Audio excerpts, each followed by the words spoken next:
Sociedad civil.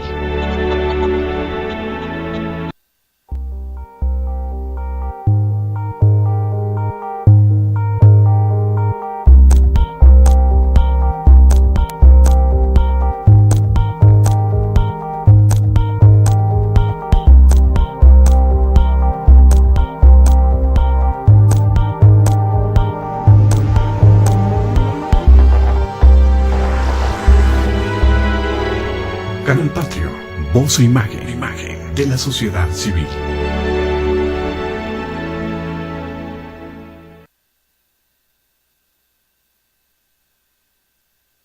Estamos de regreso con Araceli Ordóñez Cordero y ella nos estaba leyendo un trabajo, una narración con un cuento de una espera. Así es. Porque iban a comprar libros. Uh-huh. Y entonces hubo una palabra que a mí me llamó mucho la atención, que ahora la quiero aprovechar para este segundo módulo, hablando de influencia y agasajo. Así es. De la lectura. Uh-huh. ¡Qué maravilla! Además, la descripción que estuviste haciendo de ese día donde te encontraste con tu amigo para ir a comprar libros, y una narración que se nos quedó un poquito sí, a medias. A medias, bueno, casi la parte final. Uh-huh. No sé qué tanto te faltaría de la parte que tienes todavía para compartirnos. Bueno, por lo pronto yo creo que podría ser el final, que dice: sí. La noche nos abrazó, se extinguía a simple vista, unas 500,000 estrellas como faros solitarios, suspendidos en un espacio vacío. Nos subimos al transporte y seguimos charlando, acompañados de orangutanes parlantes. Nos despedimos dispersándonos cada uno por su lado. Y entonces yo pensaba, camino como autómata. Mi mente no puede pensar, lo aturde el recuerdo de su mirar. Gravitando en la arena, camino sin caminar, mirando desdeñosa frente al imponerte mar. Mar de gente asusada a mis pies, veo el mundo pasar. Teniendo la victoria en mis manos, levantándome de nuevo a la vida, caminando erguida cual Augusto romano. Augusto es el nombre del ser a quien amo.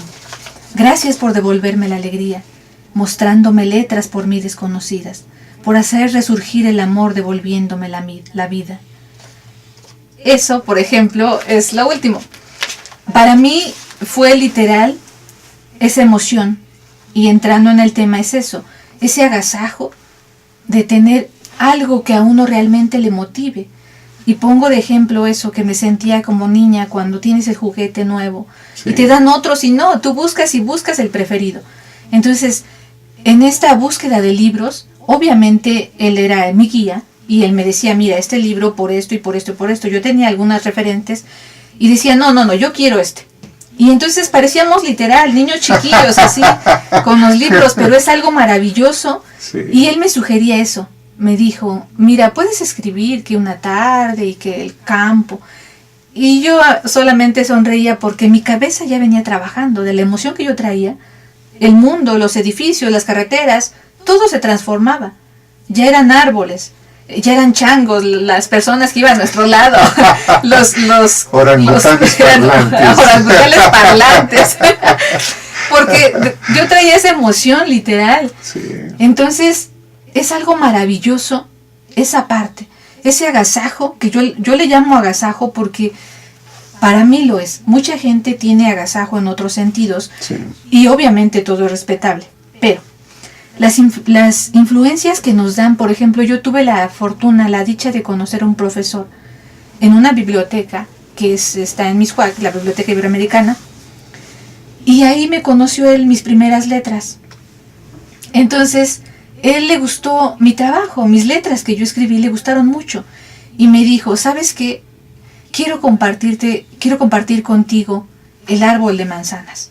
Yo aquí te voy a entregar las manzanas, pero prefiero que tú las cortes.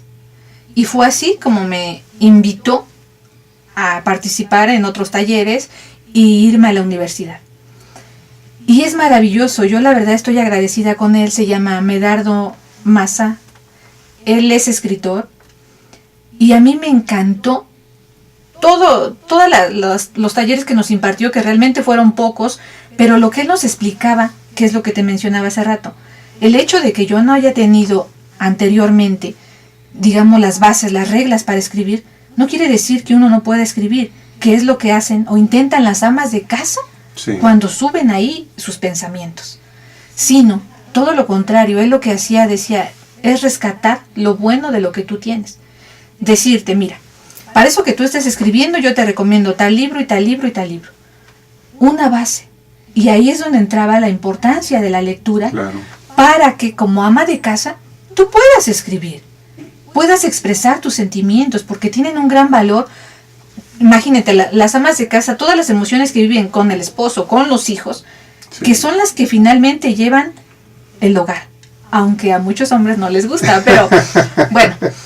Entonces a mí en esa época me recomendó un libro que se llama, bueno, es una historia pequeña que se llama El destino de un hombre, de Mikhail Sholokhov. Entonces yo lo leí y para mí fue uno de los primeros que me dio eso, que me dio algo que yo necesitaba, algo que me llenó plenamente y que dije, eso es lo que yo quiero para mí. No es hacer una copia cuando uno dice que agarras influencia de tal y de tal escritor, no.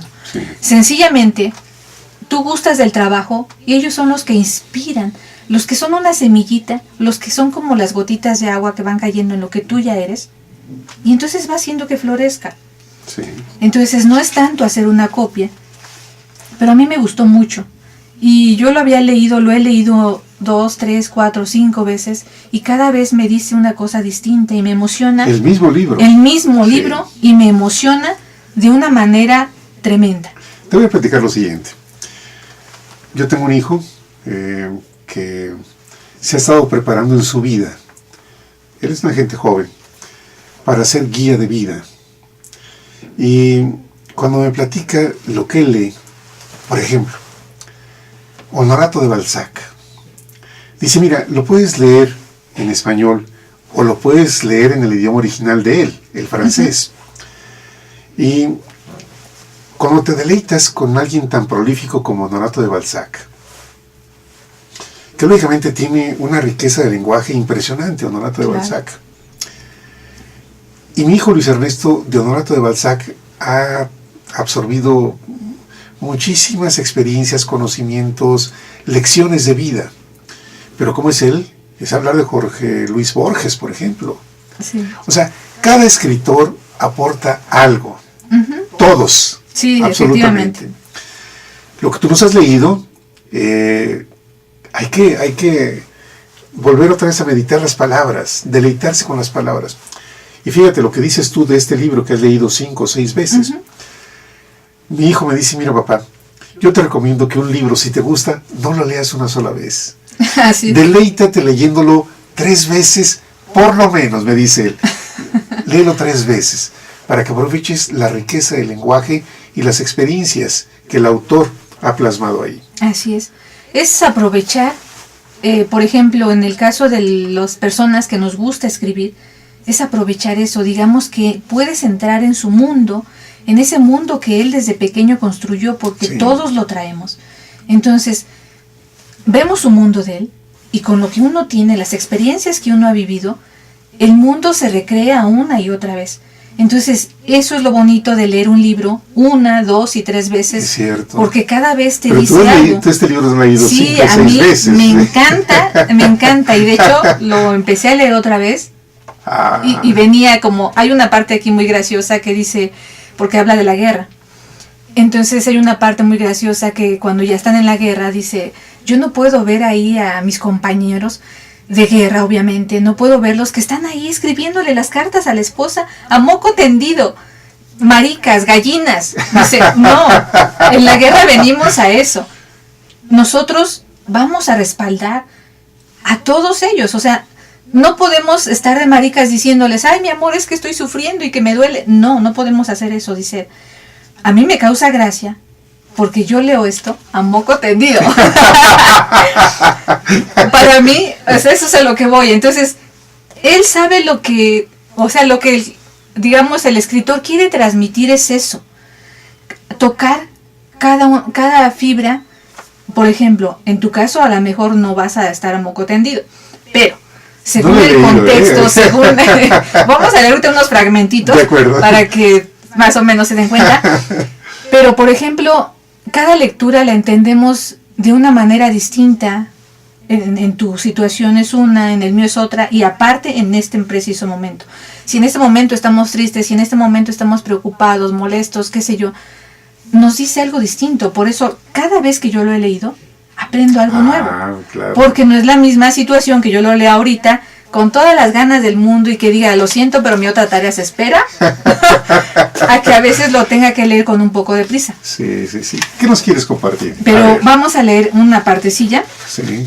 Bueno, comienza cuando se encuentra a otro compañero de guerra y dice: pronto vi que surgiendo tras las últimas viviendas del caserío, salía del campo un hombre.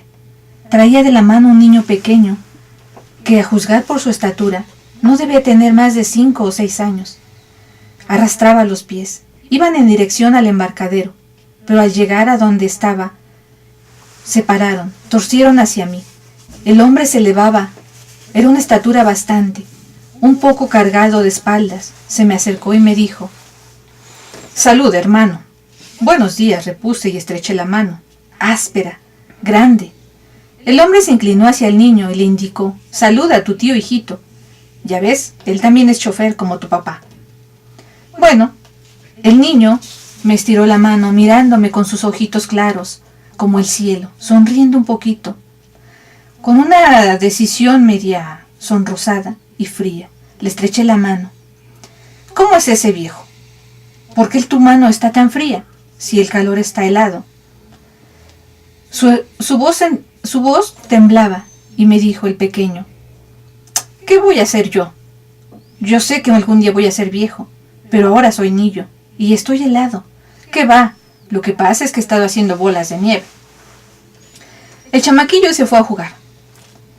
Después seguimos platicando, aquí me voy a saltar.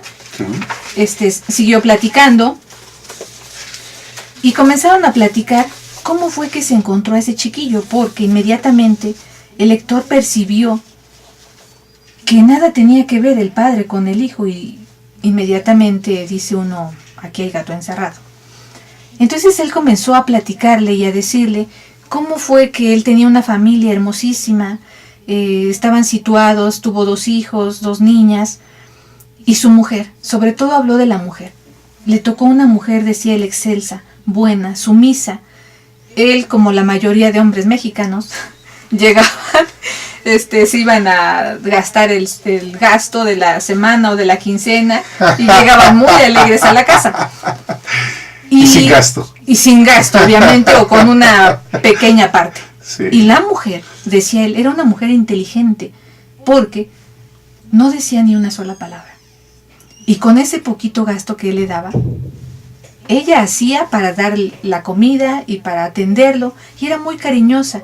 Y dice él, y entonces eso me ayudó a mí, me motivó, porque si ella me hubiera gritoneado, lo vuelvo a hacer, y lo vuelvo a hacer, y lo vuelvo a hacer.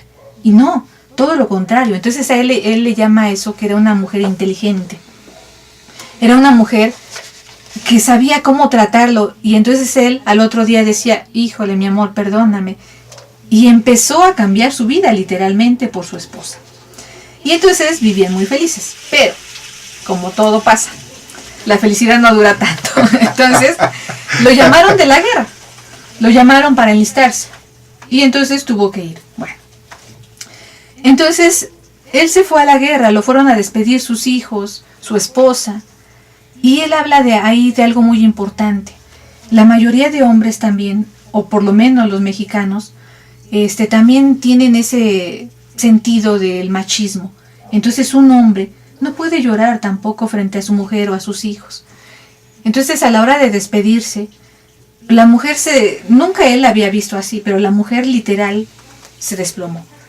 La mujer no sabía qué decir ni cómo hablar, entonces simplemente se pegó a su cuerpo y no decía palabra. Y este personaje pues obviamente decía: bueno, dime algo, no me vas a dejar así. La pobre mujer sollozaba amargamente y lo más que pudo decirle: esta es nuestra despedida porque jamás nos volveremos a ver. Y entonces, obviamente él se quedó así, pero por sus emociones, no tanto por lo que le dijo, sino por las emociones, él la retiró y la aventó un poco. Y eso le dolió toda la vida, porque desafortunadamente la perdió. Y eso le dolió tanto. Dijo: ¿cómo no pude manifestar mis verdaderos sentimientos? En lugar de eso la aventó, la apartó de su lado. La mente es muy ligera. Y dice: bueno, oye, Los mujer, prejuicios, compórtate, ¿no? Pero cuando ya no la tuvo, pues fue cuando realmente él se dio cuenta que le hacía falta, se dio cuenta que no sabía expresar esos sentimientos.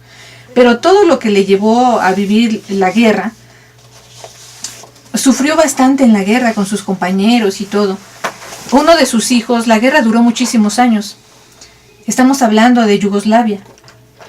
Esa guerra duró años. Entonces, uno de sus hijos, cuando él se fue, tenía 8 o 9 años. Su hijo se tuvo que enlistar y se mandaban cartas. Entonces sabían que estaba del otro lado y tenían una relación más o menos. Finalmente se iban a encontrar. Pusieron un lugar de encuentro y cuando él llegó ahí se tardó 2 días más porque ya no estaba propiamente en la guerra, pero aún tenía que hacer servicio. Y cuando llegó a ese lugar, dijo: he venido para ver a mi hijo porque quedamos de vernos aquí. Sí, ¿quién es su hijo? Es el teniente tal. Y entonces se le quedaron mirando así y él percibió al instante con la mirada. Dijo: no puede ser. Y sí, nada más le indicaron el lugar y acababa de llegar el cuerpo. Entonces, su hijo, que lo estuvo esperando por años y tenían comunicación, aunque fuera la guerra, tenía la esperanza de volverlo a encontrar y no lo encontró. Lo encontró, pero entonces voy a leerles esta parte que dice: me acerqué al féretro. Mi hijo yacía en él, pero no parecía mi hijo. El mío era un muchachito, siempre sonriente, estrecho de pecho, con una saliente nuez en el cuello delgado, mientras que ahí yacía un hombre, joven, guapo y de pecho ancho, ojos entornados como si estuviera mirando algo muy lejano, más allá de mí, algo que yo no conocía. Solo en las comisuras de sus labios había quedado grabada eternamente la sonrisa del hijito de antes, de aquel pequeño Anatoly, de otros tiempos. Lo besé y me aparté de su lado. El teniente coronel pronunció un discurso. Los camaradas y amigos de mi hijo se enjugaron las lágrimas, y las mías, que no llegaron a ser vertidas, debieron secarse en el corazón. Tal vez eso me duela tanto. Y de ahí me voy a saltar un poco. De ahí ya se hizo el sepelio y él siguió trabajando. Obviamente quedó destrozado. A los días, voy a volver a leer, cuando volví a la ciudad de algún viaje, lo primero que hacía era detenerme en un ventorrillo a comprar algo y beberme un trago, como era natural, medio trago de vodka, para matar el cansancio. He de reconocer que en aquel tiempo me había aficionado bastante a esta mala cosa. Una vez, junto al ventorrillo, vi a un chicuelo. Al día siguiente lo volví a ver ahí una y otra vez, pequeñito, harapiento, con esa carita, toda manchada de jugo de sandía. Al 4.º día, viniendo directamente, me detuve.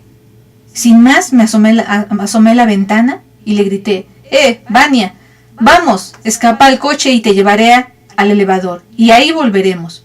Vamos a comer. Al oír mis voces se estremeció y saltó inmediatamente. Se encaramó y me preguntó bajito: ¿y cómo sabes tú, tío? ¿Cómo sabes que me llamo Vania? Y con esos ojitos muy abiertos esperó mi respuesta. Y yo le dije: como hombre de experiencia, lo sé todo. Él rodeó el camión para subir por la banda derecha. Yo abrí la portezuela y me senté a su lado. Partimos. Sus largas pestañas combadas hacia arriba y un suspiro. Un gorroncillo como aquel ya había aprendido a suspirar. ¿Acaso le correspondía a él eso? Le pregunté: ¿dónde está tu padre, Vania? Contestó en susurro: murió en el frente. ¿Y tu mamá? La mató una bomba en el tren cuando íbamos de viaje. ¿Y de dónde estás? ¿Dónde tú es que duermes, chico? ¿No pasas las noches? ¿Dónde las pasas? Sentí una quemazón cuando dijo, ¿dónde puedo? Una lágrima ardiente que no acababa de brotar, y decidí en el acto, pasaremos juntos las penas. Y yo le dije, ¿sabes quién soy yo? No. Y le dije, también soy tu padre. Y la que se armó, santo Dios, se abalanzó a mi cuello, me besó la cara, los labios, la frente y comenzó a chillar con una vocecilla aguda, de pájaro de flauta, atronado y pescante. Papito querido, ya lo sabía yo, sabía que me encontrarías de todos modos. He estado esperando tanto tiempo a que me encontraras. Se apretó contra mí, y todo él temblaba como una hierbecilla agitada por el viento. Entonces, una neblina me veló los ojos, y se entró también en mí un temblor por todo el cuerpo que me hizo estremecer hasta las manos. No sé cómo no solté el volante, de puro milagro. Sin embargo, me metí sin querer a la cuneta, paré el motor, en tanto él seguía yo con aquella neblina. Estuve ahí parado unos 5 minutos, y mi hijito continuaba apretándose contra mí con todas sus fuertecillas. Callado y tembloroso le pasé el brazo derecho por la espalda. Lo estreché suavemente contra mi pecho, mientras con la izquierda viraba el camión y emprendía el regreso a casa. Había desistido. Dejé el coche en la puerta y tomé a mi nuevo hijito en los brazos y lo llevé hacia la casa. Mira, quisiéramos escuchar todo el relato, pero el tiempo se hace muy chiquito aquí en el programa. Sí, así es. Así que hemos finalizado el segundo módulo con Araceli Ordóñez Cordero. Vamos a un breve intermedio y regresamos. Gracias, Abel.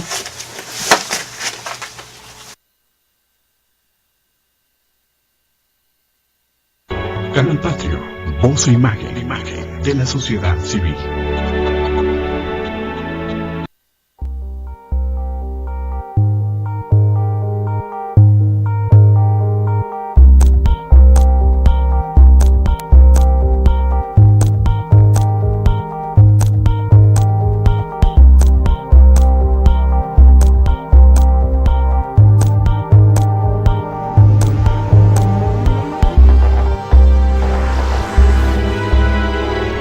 Canal Patrio, voz e imagen de la sociedad civil.